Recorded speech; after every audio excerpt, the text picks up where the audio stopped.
Hello dear students, এতিয়া আমি discuss কৰিম ক্লাস 10 ৰ জেনাৰেল সায়েন্সৰ লাইফ প্ৰসেস নামৰ যেটো চেপ্টাৰ দি আছে অৰ্থাৎ জীৱন প্ৰক্ৰিয়া বুলি যেটো চেপ্টাৰ দি আছে হেইটোৰ প্ৰশ্নাৱলীৰ কোৱেশ্চন বিলাক ডিসকাস কৰিম ওকে এটো আমাৰ প্ৰথম প্ৰশ্নাৱলী দিয়া আছে তোমালোকৰ লগত ডিসকাস কৰিছিলো আগতে ইন্ট্ৰোডাকচন পাৰ্ট 2 এটো চেপ্টাৰৰ সো হেইটোৰ ওপৰত নিৰ্ভৰ কৰি পেলাই এই কোৱেশ্চন কেটা দিয়া আছে সো এইকেটা আজি ডিসকাস কৰিম ওকে সো প্ৰথম কোৱেশ্চনটো আমাক কি দিয়া আছে why is diffusion insufficient to meet the oxygen requirement of multicellular organisms like humans okay আমাক কৈছে বহুকোষী জীৱৰ ক্ষেত্ৰত লাগতিয়াল যেটো অক্সিজেন লাগে যিখিনি অক্সিজেন লাগে হেতু বেপন প্ৰক্ৰিয়াৰ দ্বাৰা আমি আহৰণ কৰি লোৱাটো পৰ্যাপ্ত নহয় সাফিসিয়েন্ট নহয় কিয় হেতুৰ বিষয়ে ক'ব কৰে ওকে সো এটোৰ আনসাৰটো আমাৰ কি হ'ব সোৱা এটোৰ আনসাৰটো হ'ব আমাৰ এইটো কাৰণ diffusion is insufficient to meet the oxygen requirement of multicellular organisms like human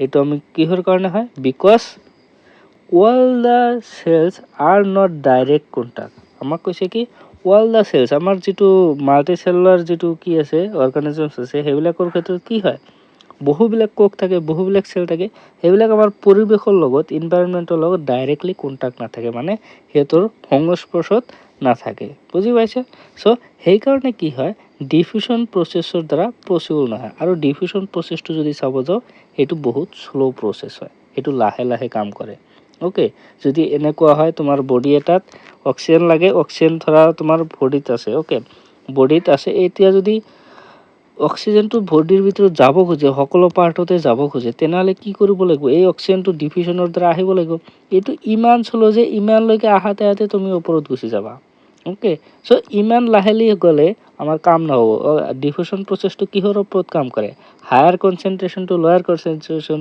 মানে যত আমাৰ বেছি আছে তাৰ পৰা কি হ'ব যত আমাৰ কম আছে তাতে যাব সো এনেকুৱা কৰি যায় এইটো লাহে লাহে লাহে লাহে ইমান যদি লাহে লাহে চলাচল কৰে ইমানখিনি যায় পাওঁতে কি হ'ব জীবটো মৃত্যু হৈ যাব সো হেই কাৰণে আমাৰ কি হয় যেটো ডিফিউশন প্ৰসেস আছে diffusion process is not sufficient ব্যাপন প্ৰক্ৰিয়াটো আমাৰ কাৰণে মানে মাল্টিসেলুলাৰ অৰ্গানিজমৰ কাৰণে ঠিক নহয় ওকে তুমি নৰমাল কেজিবিলাক এককোষী জীব আছে ইউনিসেলুলাৰ আছে হেবিলাকত আৰামসে চলি যায় কাৰণ কি ফুল বডিটো কি হয় এনवायरमेंटৰ লগত লাগি থাকে চাৰিওফালৰ পৰা অক্সিজেন লব পাৰে ওকে হেই কাৰণে আমি তাতে কৰিব পাৰো ইউনিসেলুলাৰৰ ক্ষেত্ৰত কিন্তু মাল্টিসেলুলাৰৰ ক্ষেত্ৰত কি হয় বহুবিলাক সেল বহুত ভিতৰত সোমাই থাকে শৰীৰত সো হেই কাৰণে এটো প্ৰসেসটো কি নহয় ওকে সো ৰিজনটো গম পালা diffusion process is too slow to cover the distance between the gas exchange surface and the sites where oxygen is required মানে যত যত আমাৰ প্ৰয়োজন হয় গোটেই বডিতে প্ৰয়োজন হয় সো ইমান টাইম লৈকে জয় পাওঁতে কি হয় ইমান টাইম লাগিব ডিফিউশন প্ৰসেসটো বহুত স্লো হয় ওকে তোমালোকে আনসাৰটো এটো লিখি দিলে হৈ যাব ওকে কাৰণটো কি প্ৰত্যক্ষভাৱে সংস্পৰ্শত না থাকে আৰু বেপন প্ৰক্ৰিয়াটো অতি লেহমিয়া ওকে এইটো কাৰণে আমাৰ কি নহয় এটো পসিবল নহয় ক্লিয়াৰ ইয়াৰ পিছত চোৱা কোৱেশ্চন নম্বৰ 2 তো আমাক কি দিছে what criteria do we use to decide whether something is alive okay আমি কিহৰ ওপৰত নিৰ্ভৰ কৰি কম যে এটা জীৱ জীৱিত আছে নে মৰি গৈছে মৃত্যু হৈছে হেতু আমি কিহৰ ওপৰত ডিপেন্ড কৰি ক'ব পাৰিম সো হেতুৰ কাৰণে তোমালোকে ক'ব পাৰিবা কিহৰ ওপৰত প্ৰথমতে চোৱা ওয়াকিং হেতু খোজ কাঢ়িব পাৰে নে নাই ব্ৰেথিং হেতু উশাহ নিশাহ ল'ব পাৰে নে নাই ৰিপ্ৰডাকশন এটো প্ৰজনন কৰিব পাৰে নে নাই বা ৰেসপন্স টু চেঞ্জেস এৰাউন্ড देम হেতু পৰিবেশৰ কিবিলাক যি চেঞ্জ হৈ আছে ধৰা টেম্পাৰেচাৰ গৰম দিলা বা কিবা তোমালোকে এনেকুৱা বস্তু দিলে যেটো ধৰা হঠাৎ মানে কোডিত ৰিফ্লেক্স দেখুৱায় সো হেবিলাক কাৰুকাৰ্যৰ ধৰা আমাৰ কি হয় ক'ব পাৰি তাৰ পিছত কোনবা এটা বস্তু গ্ৰো হৈ আছে নে নাই ডাঙৰ দিগল হৈ আছে নে নাই হেবিলাকৰ ওপৰত আমি নিৰ্ভৰ কৰি ক'ব পাৰো কি বস্তুটো জীৱিত আছে নে মৰি গৈছে live or not alive or not okay so এইটোৰ বস্তুৰ পৰা আমি ক'ব পাৰি তাৰ পিছত আৰু অলপ এটা বস্তু জানিব লাগিব a living organism can also have movements that are not visible to the naked eye কিছুমান শৰীৰৰ ভিতৰত এনেকুৱা মুভমেন্ট হ'ব পাৰে যিবিলাক আমি খালি চকুৰে দেখিব নোৱাৰি বুজি পাইছা এনেকুৱা নহয় কি সকলো মুভমেন্ট সকলো লৰচৰ সকলো বিলাক আমি দেখিব পাৰিম কিছুমান এনেকুৱা আছে যিবিলাক আমি দেখিব নোৱাৰি ওকে সো তোমালোকে বুজি পালা আমাৰ কি হ'ব প্ৰথমতে উশাহ লোৱা খোজ কৰা এইবিলাক আমাৰ কি হ'ব পৰিবেশৰ লগত সঁহাৰি দেখুৱাই নেদেখুৱাই সেইটোৰ দ্বাৰা আমি ক'ব পাৰিম বস্তুটো আমাৰ জীয়াই আছে নে নাই। ওকে, চ' এইটোৰ বিষয়ে আৰু যিবিলাক আমি কিছুমান খালী চকুৰে দেখা নাপাওঁ। ওকে, এছামিছ মিডিয়াম ইংলিছ মিডিয়াম দুয়োটাৰ কাৰণে লিখা আছে, তোমালোকে ইজিলি বুজি পাই যাবা। কিবা ডাউট থাকিলে কমেণ্ট ছেকশ্যনত জনাই দিবা। ওকে, চ' সেইটোলৈ নেক্সট ক্লাছত ডিছকাছ কৰিম লাগিলে। ইয়াৰ পিছত চোৱা থাৰ্ড কুৱেশ্যনটো, হোৱাট আৰ দ্য আউটছাইড ৰ materials used for by an organisms. আমাক কৈছে কি জীৱৰ বাবে প্ৰয়োজনীয় কোনবিলাক কেঁচা সামগ্ৰী সিহঁতে বাহিৰৰ পৰিৱেশৰ পৰা আহৰণ কৰি লয়। চোৱা, জীৱাণবোৰ জীৱ আছে কি আছে সেইটো পৰিৱেশৰ লগত মিলি থাকিব লাগে, পৰিৱেশৰ পৰা বহুবিলাক বস্তু ল'ব লাগে যিবিলাক ডাইৰেক্টলি লয়, এনেকুৱা নহয় মডিফাইড হোৱা।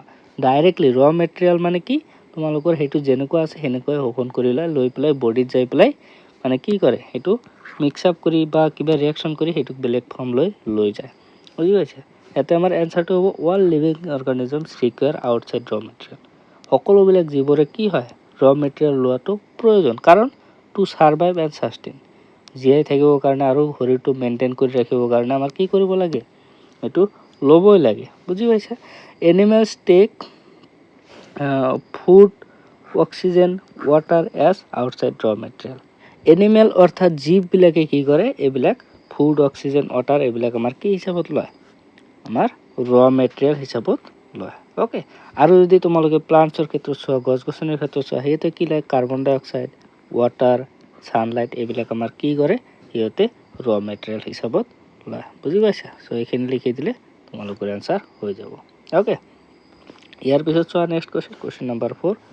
এটা আমাক দিছে চোৱা, what are the processes would you consider essential for maintaining life. আমাক কৈছে জীৱন বৰ্তি থাকিবলৈ তুমি কোনবিলাক প্ৰক্ৰিয়াক অতি প্ৰয়োজনীয় বুলি কোৱা। ওকে, সেইটো আমাক কৈছে। চ' যদি আমাৰ জীৱ এটা জীয়াই থাকিব লাগে তেনেহ'লে আমাৰ কি হ'ব লাগিব, মেইনটেইন কৰি ৰাখিবৰ কাৰণে আমাৰ কি লাগিব, মেইন যিটো হ'ল তোমালোকৰ ইয়াতে ৰেছপিৰেশ্যন, উশাহ নিশাহটো ল'বই লাগিব। ট্ৰান্সপৰ্টেশ্যন, শৰীৰৰ ভিতৰত এঠাইৰ পৰা আন ঠাইলৈ খাদ্য বস্তু পৰিপুষ্টি অৰ্থাৎ নিউট্ৰিশ্যনটো আমাৰ যাবই লাগিব। ওকে, এক্সক্ৰিশ্যন, বডিত কিছুমান কি হয় এনেকুৱা বৰ্জিত পদাৰ্থ হয় যিবিলাক আমাৰ বডিৰ কাৰণে হাৰ্মফুল, সেইবিলাক শৰীৰৰ পৰা উলিয়াই দিবৰ কাৰণে ছিষ্টেমটো থাকিবই লাগিব। চ' সেইটো আমাৰ এক্সক্ৰিশ্যন। ইয়াৰ পিছত নেক্সট আমাৰ কণ্ট্ৰল এণ্ড কোঅৰ্ডিনেশ্যন, বডিৰ ভিতৰত যিটো কণ্ট্ৰল আছে কোঅৰ্ডিনেশ্যন আছে সেইটো মেইনটেইন কৰি ৰাখিব লাগিব। ওকে, আমাৰ নিয়ন্ত্ৰণটো ঠিক ঠাক ৰাখিব লাগিব। তাৰপিছত গ্ৰ'থ, সেইটো আমাৰ বাঢ়িব লাগিব, গ্ৰ' হ'ব লাগিব। ওকে, মুভমেণ্ট চলাচল থাকিব লাগিব বডিৰ ভিতৰত বডিৰ বাহিৰত তেনেকুৱা। তাৰপিছত ৰিপ্ৰডাকশ্যন, সেইটো প্ৰজনন কৰিব পৰা হ'ব লাগিব।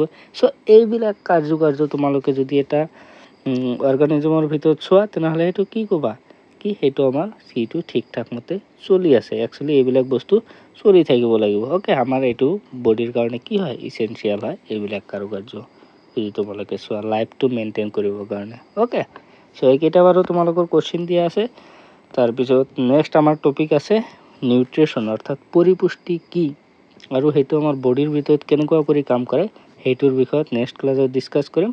চ' সেইটো ভিডিঅ' চাবৰ কাৰণে নাপাহৰিবা। সেইটোৰ কাৰণে চেনেলটো যদি এতিয়া ছাবস্ক্ৰাইব কৰা নাই চেনেলটো ছাবস্ক্ৰাইব কৰি ৰাখি দিয়া, কাৰণ তোমালোকৰ গোটেই চেপ্টাৰবিলাক চিৰিয়েলি কমপ্লিট হৈ থাকিব।